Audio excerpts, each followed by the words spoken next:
बाढ़ से जो लड़ने वाली किस्म है, धान की फसल पूरे 14 से 20 दिन भी पानी में पूरी तरह डूब जाए उसके बाद भी वह खराब नहीं होती। सहभागी धान से शुरुआत करके और अर्ध जल तक और बहुत सारी किस्में हैं। 22 दिन 25 दिन भी अगर बरसात नहीं होती है तो वो अच्छे से चलती हैं। खाद्य सुरक्षा का जो प्रथम पड़ाव था वो हमारे संस्थान द्वारा विकसित की गई चावल की किस्मों से ही प्राप्त हुआ था। पेट तो भरा रहता है लेकिन जो आवश्यक तत्व हैं, माइक्रोन्यूट्रिएंट हैं, वो शरीर में नहीं होते हैं। विगत कुछ वर्षों में हमने काफ़ी अच्छी किस्में विकसित की हैं जिसको बायोफोर्टिफाइड राइस कहा जाता है। आने वाले 1-2 सालों में ऐसी किस्में भी आ रही हैं जिसका ग्लाइसेमिक इंडेक्स 40 या उससे भी कम हो जाएगा। एक तरफ जलवायु परिवर्तन से फसलों पर मार तो दूसरी तरफ इस पारंपरिक खेती से किसानों को बहुत ज़्यादा मुनाफा ना होना।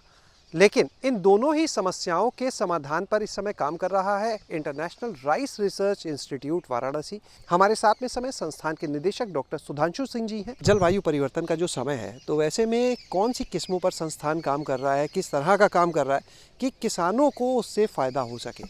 निश्चित रूप से जलवायु परिवर्तन एक अहम मुद्दा है इस समय। पूरी केवल भारत के लिए नहीं, यह ग्लोबल बहुत बड़ा मुद्दा है और इससे पूरी मानवता प्रभावित हो रही है। किसानों पे तो सीधा इम्पैक्ट है ही, लेकिन आने वाली जनरेशंस भी इस पे प्रभावित हो रही है। चावल की खेती में अगर हम अच्छे से परिवर्तन करें, अच्छी तरह की तकनीक लगाएं, अच्छी किस्मों का उपयोग करें, साथ में उसका एग्रोनॉमिक मैनेजमेंट या शस्य क्रियाएँ उसकी सही ढंग से करें तो उसको काफ़ी घटाया भी जा सकता है। विशेष किस्में हमारे द्वारा डिज़ाइन की गई हैं और काफ़ी बड़ी संख्या में उसको हम किसानों के खेत तक भी लाए हैं।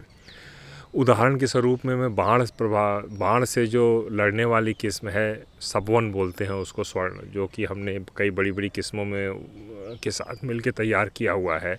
स्वर्णा सबवन, सांभा सबवन और इस तरह की कई किस्में हैं जो कि चावल की फसल या धान की फसल पूरे 14 से 20 दिन भी पानी में पूरी तरह डूब जाए उसके बाद भी वह ख़राब नहीं होती है और पुनः वो रीजनरेट कर जाती है। उसी तरह से सूखा से लड़ने वाली किस्में और काफ़ी बड़ी मात्रा में हमने और यहाँ नेशनल सिस्टम, ICR और यूनिवर्सिटी के साथ मिलके कई किस्में एक साथ निकाली हैं। सहभागी धान से शुरुआत करके और अर्ध जल तक और बहुत सारी किस्में हैं जो कि जिसकी पानी की रिक्वायरमेंट बहुत ही कम है और वो सूखे में 20 से 22 दिन 25 दिन भी अगर बरसात नहीं होती है तो वो अच्छे से चलती हैं। और ये विडंबना भी है इस पूरे इलाके की जहाँ पे वर्षा आधारित खेती होती है कि एक ही साल में कभी सूखा भी आ जाता है और कभी बाढ़ भी आ जाती है। तो उसके लिए भी संस्थान ने काफ़ी किस्में निकाली हैं अलग संस्थानों के साथ मिलके, जिसमें सूखा और बाढ़ दोनों से की लड़ने की क्षमता है। DRR सीरीज की कई वैरायटीज़ हैं, NRRI के द्वारा हमने मिलके निकाली हुई हैं, जो एक ही उसमें ऐसी दोनों जीन्स डाल दिए गए हैं जिसमें कि वो बाढ़ से भी लड़ सके और सूखा से भी लड़ सके। हर तरफ बात हो रही है खाद्य सुरक्षा की, पोषण सुरक्षा की, तो ये संस्थान खाद्य सुरक्षा और पोषण सुरक्षा को ध्यान में रखते हुए क्या काम कर रहा है? प्रत्यक्ष और परोक्ष दोनों रूप से हम काफ़ी ज़्यादा काम कर रहे हैं। प्रत्यक्ष रूप से तो चूँकि हम जब सारी नई किस्में आई हैं, आप अगर 60 साल पहले जब ग्रीन रिवॉल्यूशन आया, हरित क्रांति जिसको हम बोलते हैं, और MS स्वामीनाथन ने पूरी दुनिया में इसको लीड किया, तो मैं बताऊँगा कि MS स्वामीनाथन जो हमारा मूल संस्थान है फिलीपींस मनीला में, जिसको अंतर्राष्ट्रीय चावल अनुसंधान केंद्र बोलते हैं, वहाँ के वो निदेशक थे।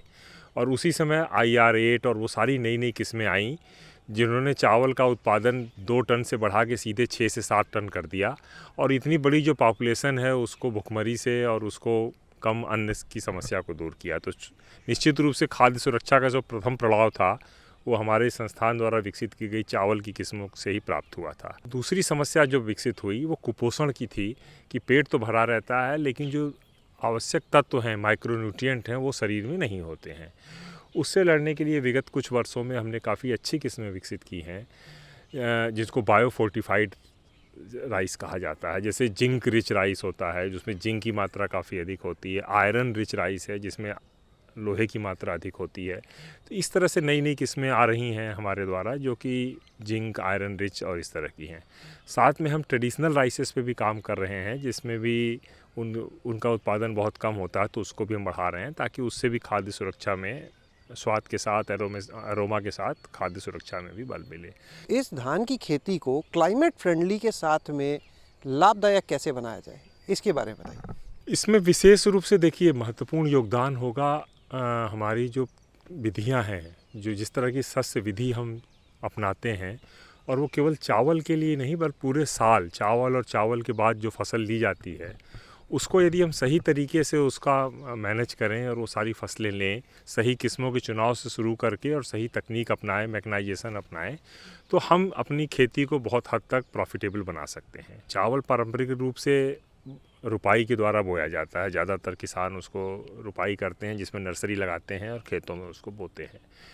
सीधी बुआई एक महत्वपूर्ण तकनीक आई है जो हमारे द्वारा ही विकसित की गई और ग्लोबली इसको कर रहे हैं, जिसमें कि चावल की बुआई मशीन के द्वारा सीधे जैसे गेहूं बोया जाता है उस तरह से अब बोया जा रहा है। आपको कहीं से चावल देख के नहीं लगेगा कि ये रुपाई विधि से नहीं बोया गया है, बल्कि मशीन से सीधे ही बोया गया है। इसमें उतने ही टिलर्स हैं और उसी तरह का फसल है और इसकी उत्पादन भी 60 टन तक हमारा हम साल दर साल ले रहे हैं। फ़ायदा इसका ये है, पहला इसमें पानी का बहुत ही कम उपयोग होता है, क्योंकि इसमें ट्रांसप्लांटिंग के पहले जो पडलिंग की जाती है, जो कि हम खेत को तैयार करते समय पानी भर के कीचड़ करते हैं, वो करने की ज़रूरत नहीं पड़ती है, सीधे मशीन से बो देते हैं।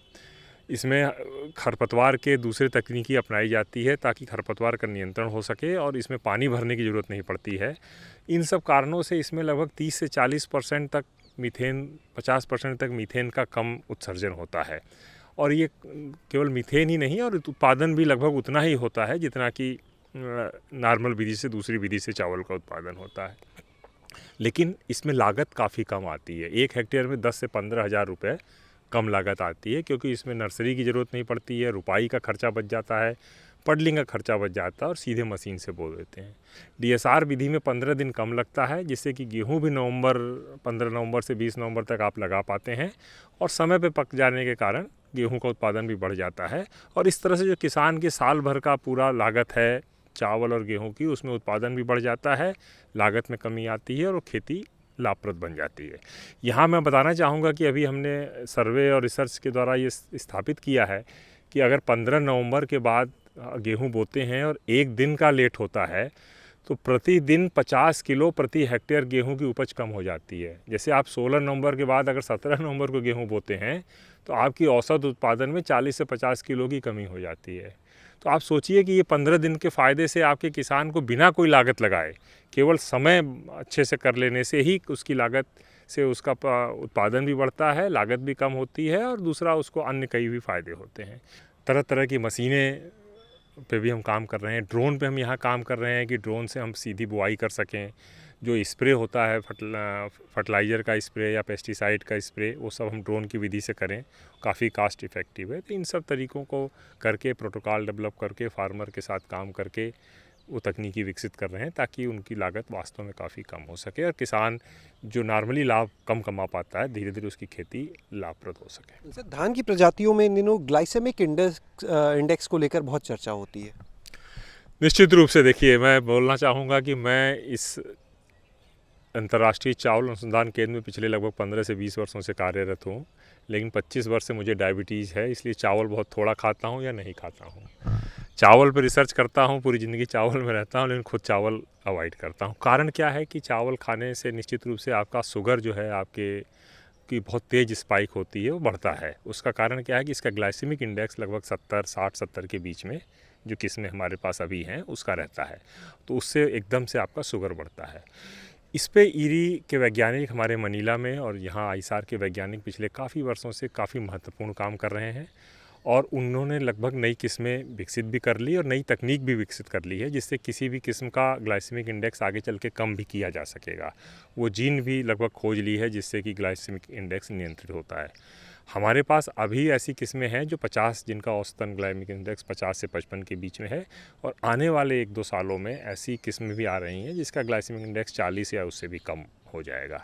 काला नमक चावल के लिए, काला नमक धान के लिए कहा जाता है कुछ उसकी ऐसी प्रजातियां हैं जिनका ग्लाइकेमिक इंडेक्स जो है वो लो है और बाकी ईरी जो है वो लंबे समय से काला नमक पे शोध भी कर रहा है। काला नमक के 70 तरह की हम वहाँ से किस्में लेके आए और उसको हमने रियल टेस्ट किया और फिर धीरे धीरे उसमें से 7 या 8 तरह की अच्छी चीज़ें छांटी, जो कि जिसमें अरोमा का स्तर और गुणवत्ता वही थी जो लगभग 2 से 2,500 साल पहले के काला नमक में रही है, और उसको हम छांट के उस पर आगे काम करके हम नरेंद्र देव एग्रीकल्चर यूनिवर्सिटी और दूसरे यूनिवर्सिटियों के साथ मिलके उनको एक कोशिश कर रहे हैं कि आने वाले सालों में किसानों तक उन किस्मों को पहुंचाएं। उसमें से ऐसी किस्म भी है जिसका कि जीआई लगभग 50 या उसके आसपास है। काला नमक निश्चित रूप से बहुत ही वैल्यूएबल क्रॉप होगी, इसका अरोमा बहुत अच्छा है। बहुत बहुत शुक्रिया सर ये महत्वपूर्ण जानकारी देने के लिए। तो आपने यहाँ पर सुना एरी वाराणसी के निदेशक डॉक्टर सुधांशु सिंह जी को। शैलेश अरोरा, काऊ जंक्शन।